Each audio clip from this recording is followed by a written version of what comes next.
Tampokang ito ay rated SPG. Striktong patnubay at gabay ng magulang ang kailangan. Maaaring may masiselang tema, lengguwahe, karahasan, sexual, horror o droga na hindi angkop sa mga bata.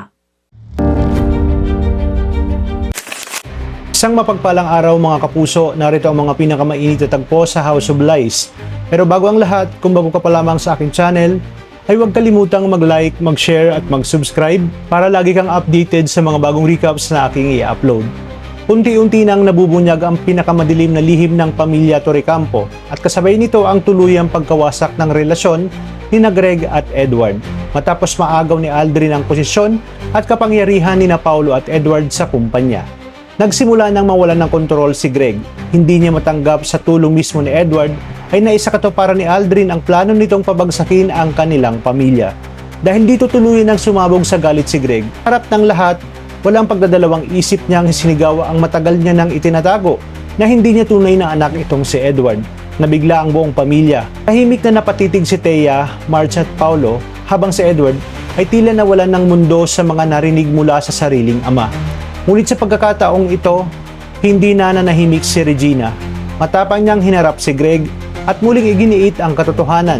Ayon kay Regina, ilang beses na niyang pinatunayan noon na si Edward ay tunay na anak ni Greg. Kahit pa nagkamali siya noon at nagkaroon ng relasyon kay Walter Del Monte, hindi kailanman naging bunga ng pagtataksil si Edward. Sinabi rin niya na matagal niya nang pinagsisihan ang lahat, ngunit paulit-ulit ang pagtatakwil ni Greg kay Edward. Sobrang hindi na makatarungan, pero nanatiling matigas si Greg. Ayaw niyang paniwalaan ang lahat kahit paulit-ulit na ipinapakita ni Regina ang katotohanan.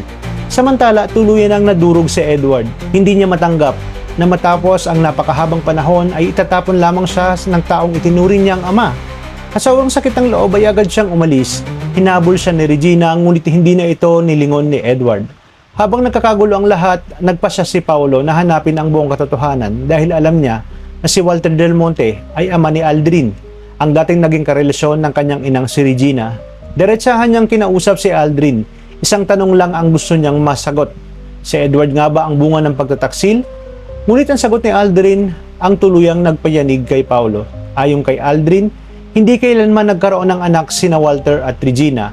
Hindi si Edward ang bunga ng relasyon ng dalawa. Sa halip, sinabi ni Aldrin na sobrang naging mapanghusga lamang si Greg dahil sa galit at sakit na nararamdaman nito noon.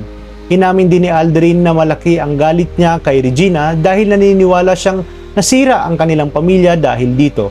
Habang may relasyon umano sina Walter at Regina noon, ay tuluyan namang nalugmok sa desperasyon ang kanyang ina hanggang sa mawala na nga ito.